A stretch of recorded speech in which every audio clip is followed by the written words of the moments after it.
sa ginawang paglusob na mismo ng Ukrainian forces at sa kanilang unti-unting pagsakop ng lubos sa ilan pang settlement sa Kursk region na hawak ng Russia, ay talaga nga namang nagulantang ang medyo kumpiyansang kasundaluhan ng mga Ruso. At sa pagkakataon pa rin ngang nasambit kasabay ng di maitatangging pagkakalantad ng ilan sa kahinaan ng depensa ng Russian military, ay agara namang nagsagawa ng masalimuot na hakbangin si Vladimir Putin upang ngang sa gayon ay mabawi nila ang pagkakapahiya na ipinamukha sa kanila ng maigting at walang takot na pag-atake ng mga Ukraine troops sa loob nga mismo ng isa sa mga Russian regions. Pero ang tanong dito ay sapat nga ba ang naging paggante ng mga Ruso upang mapagtakpan ang kanilang mga naging butas sa depensa sa rehiyon ng Kursk? O baka naman ay lalo lang silang naging mukhang desperado sapagkat nagmalaoso itong galit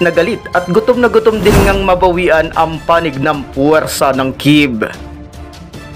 Ilan lang sa mga naging retaliation ng Moscow laban sa Ukraine ay ang isa sa sinasabing pinakamalaking air attack ng mga Ruso nitong nakalipas na Lunes sa pamamagitan ng mga pinalipad nilang mga missile at drones na tinatayang nasa bilang na 200 units. Subalit bukod pa roon, makalipas lang ang mahigit 24 oras ay muli na naman ngang naglunsad ng sandamakmak na mga missile at drones ang Russia patungo pa rin sa iba't ibang lokasyon ng kalaban nilang bansa. At kaugnay nga nito ay naglabas naman ng report ang Ukrainian Air Force at sinabi ditong nagawa naman umano nilang mapabagsak ang nasa 60 piraso ng mga drones at 5 pang units ng mga Russian missiles sa loob nga lamang ng nakalipas na magdamag.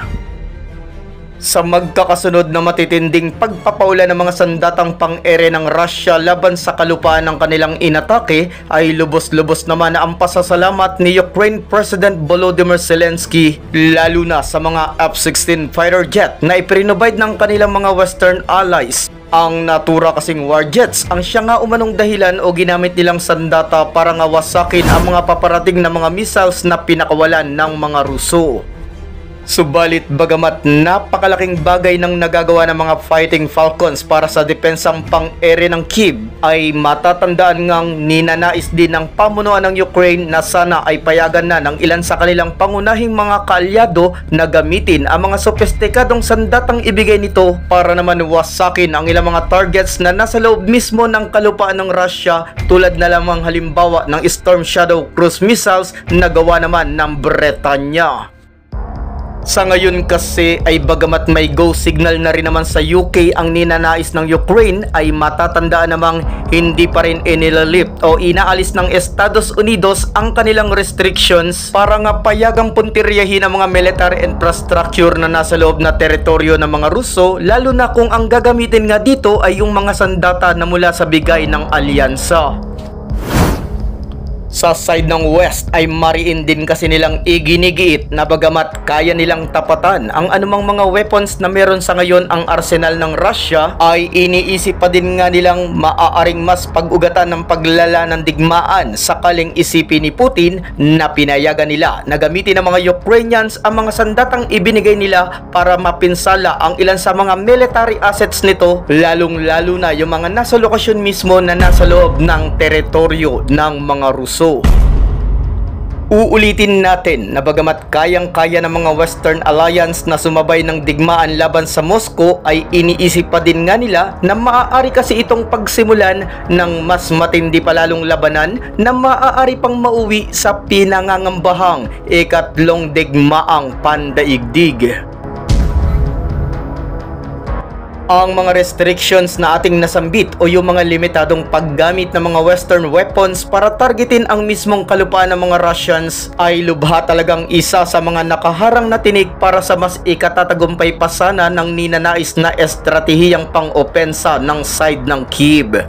Kung sa bagay ay kung iisipin ay halimbawa ngang tanggalin na ng West ang pagbabawal para patamaan ang ilang mga military targets na nasa Russia gamit ang kanilang mga ibinigay na malalakas na sandata, ay tiyak ngang mas lalong matataranta ang puwersa ni Putin, katulad na lamang nung mangyari ang di nila inaasahang pag-atake ng mga Ukrainian sa loob pa mismo ng Kursk region. Hindi maitatangging sobrang laki ng pinsalang maidudulot laban sa mga Ruso sakali talagang payagan na ang naturang kahilingan ng Ukraine. Lalo pat tulad ng matagal na din nating tinatalakay ay sa kasalukuyan kasi ay medyo salat at hindi nga ganun kalawak ang nasasakupang air defenses ng pwersa ng Russia para naman masukluban ng proteksyon ang kabuuan ng kanilang napakalaking nasyon. Pero sa ginagawa ngayong hakbangin ng Ukrainian forces ay mukhang hindi na rin makakaiwas sa pusoy ang puwersa ni Vladimir Putin. Lalo pat kung nahihirapan nga sa ngayon na magdesisyon ang kanluran para tanggalin ang limitadong paggamit ng Kyiv sa kanilang ibinigay na mga armas, ay mismo na ngang ang sinasakop na nasyon na ang gumawa ng paraan para nga makamtan ang kagustuhan nilang tirahin na rin at wasakin ang ilan sa mga legitimate target sa mismong Russian territory nang hindi nga kinakailangan pang maikompromiso ang inilapat na restrictions ng kanilang mga alyadong nasyon. Ang tinutukoy natin dito ay ang isiniwalat ng mismong presidente ng Ukraine na si Volodymyr Zelensky ukol sa tinuran nitong matagumpay na unang pagsubok para sa binuo nilang kauna-unahang ballistic missile na sinasabi pa nga ng ilan na kaya umanong patamaan ang kahit pa ang mga target sa mismong Kapitolyo ng bansa ng Russia. Bagamat hindi na idinetalye ng Pangulo ang ilan sa mga klasipikadong impormasyon sa naturang sarili nilang binuong balistikong sandata, ay mariin nga itong nagpahiwatig na sa ngayon ay positibo at maganda talaga ang naging resulta ng dinedevelop nilang malakas na armas.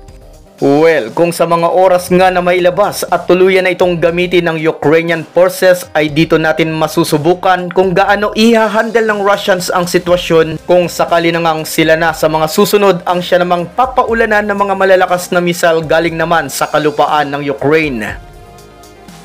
Pero mga kataps, bago pa nga ang naturang pinakabagong ballistic missile ng mga Ukrainian, ay nauna na ring isinapubliko ni Zelensky ang ukol naman sa isa pang natatanging sandata na gawa pa rin mismo ng bansa nilang Ukraine. Matatandaang sa nakalipas na binitawang salaysay ng Pangulo kasabay ng pagdaraos ng mga Ukrainians ng kanilang Independence Day nito lamang Agosto 24, ay ipinakita sa isang video ang kauna-unahang imahe ng isang long-range missile drones na mismong gawa sa Kyiv, at ito ay ang sandatang pinangalanan nila bilang ang rocket drone na Palyanitsia.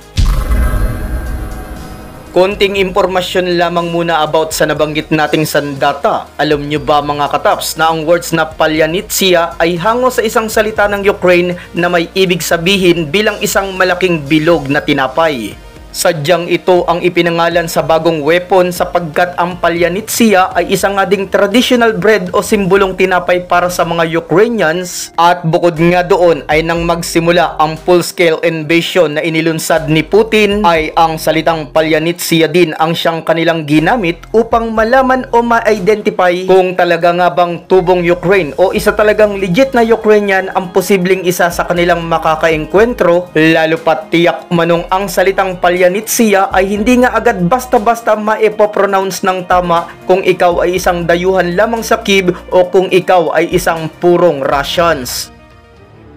Bagamat sa inilabas na video ay ipinakita dito ang ilang impormasyon at ang pagsabak sa combat maging ang kauna-unahang pagtatagumpay ng missile drone na Palyanitsia, ay hindi pa rin naman gaanong inilantad ang ilan sa mga classified information ng naturang bagong Ukraine weapon.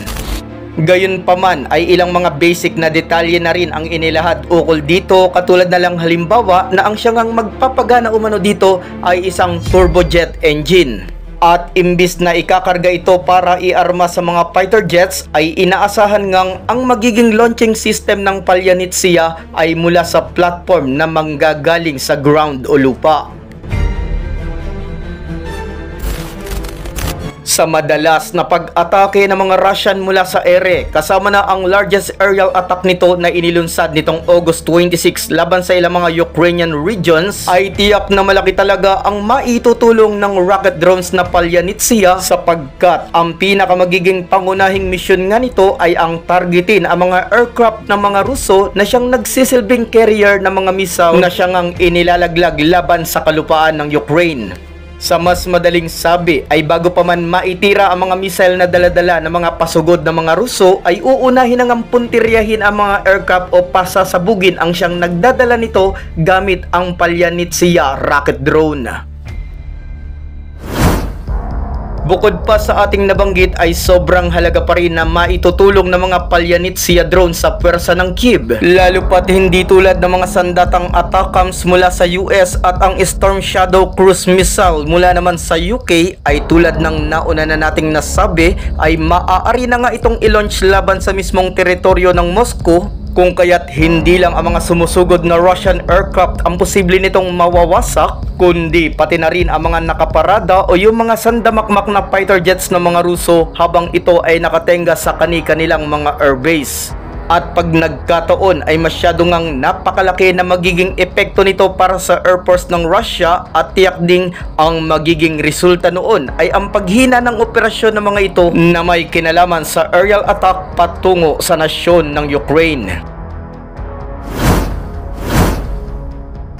Tunay nga namang pinatutunayan ng mga Ukrainians na galing sa kanila ang ilan sa mga tanyag o yung mga sumikat na warlords ng Russia. At bukod dito ay ipinapakita din ng digmaang nagaganap na hindi lang sa laki ng pwersa ang siyang kailangan para nga kahit papaano'y makasabay sa labanan. Bagkus ay isang mahusay na pagpaplano o estratehiya na sasabayan pa ng mahusay na kaalaman at maigting na damdamin bilang pagnanais na magtagumpay sa kinahaharap na bakbakan.